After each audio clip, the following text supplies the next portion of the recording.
And so what we look at is building these relationships with the homeless person where we can develop a sense of trust, where the client knows that we respect their autonomy and where they're at, that we're not going to force them to do things, we're going to offer opportunities and possibilities. So with Housing First, anyways, we haven't had to jump through the hoops of, well, let's first get them in treatment, let's first get the person connected to a DMH worker. Instead, we can give them the housing first, but as we're doing that, we have the relationship on the ground through the outreach. And together with the homeless person, or the person who's now recently housed, a housed person, we're starting to investigate, well, what else would be helpful for you to maintain your housing? Because that's what's important. We don't want to see you end up back outside again. And this is geared toward the folks that are out there and not ready, not willing, and are really denying their issues. And it's really a choice of either death or high costs in terms of serving the person, in terms of the healthcare costs for acute services, and them just remaining homeless. Like, those are the basic outcomes you get if you don't offer something like Housing First.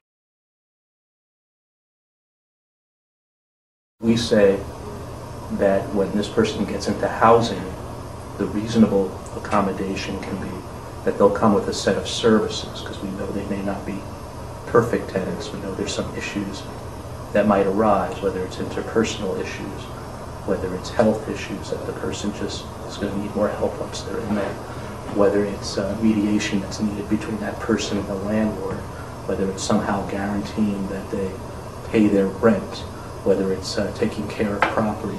You know, these are the basic things we all have to be able to do if we're housed. So it's important that a support service that comes in is versed in all those areas and has some planning that they can do with the person that was formerly homeless is now housed.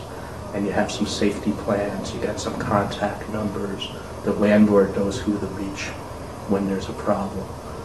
You have a connection with crisis services, you have a connection with the detox facilities. So all of these things are set up, whether it's medical, whether it's substance abuse, whether it's mental health, you know who the providers are. And the important thing is the landlord knows who to reach in a pinch, and that we can have a rapid response to help out with the landlord, but also we can have a rapid response for the person that's now in the housing. If they need help and they pick up the line, I mean, first and foremost, we're going to be available for that person and their needs. Concerned about people dying outside. So it's not just about saving money. I really want to hammer that home. I mean, it's about people living, and whether we care if the most neediest in our communities die, or whether we make a choice to say, well, if it's not cost effective, who cares? I mean, it's great that we have $1 million worry thing where we can underline the cost savings, but I think you know, there's a certain value that we have in reaching those who are most in need. And I think it's a good judgment on you know, our compassion is very important. And one of the things we found is that the people that live in Amherst who are homeless are, many of them, not all, but a large percentage, are very sensitive, and I think this is true in a lot of communities. They're very sensitive about the idea of having to leave their community to get help. And they're very vocal about it. And so there's been a little more pressure on places like, you know, some places that have done just a great job. You know, Not Bread Alone, the Survival Center in Amherst does a wonderful job. For them to really become more comprehensive in the services they can offer people that are walking through the doors there that are homeless. So people don't have to go over the bridge to Northampton to get what they need. So it's interesting, you know, because you would think if you weren't like doing this on a regular basis, you might think naively that if you're really freezing and you're offering someone shelter over the bridge, they would go, especially if you're going to set up transportation and all. But that's not, I'd say that's mostly not true. I mean, some people will go, but many won't. So that's interesting. question is, and this is always the issue, you know, with homelessness, it's what choice, it's not just giving people choices, it's understanding what choices is a person willing to consider and what's a match and how we can proceed. So in the old days, we used to say, before Housing First, you're giving them a choice. You know, they can choose treatment, and through that they could get housing.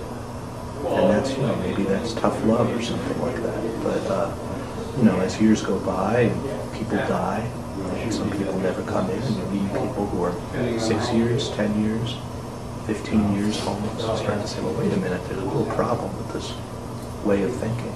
Not everybody, just because you offer them the place, will move in. That doesn't mean they don't want it. It just means they're not at a place where they can want it. They're not at a place where they can actively really consider it and choose it. You know, because that used to be an old excuse, like, well, you know, people are making a choice to be outside. No, it's not like that. It's as you get to know someone and you can actually present the options in a language they can understand and embrace, then they'd be willing to make that choice. But if it's not like that, there's a lot of people that will remain just out there.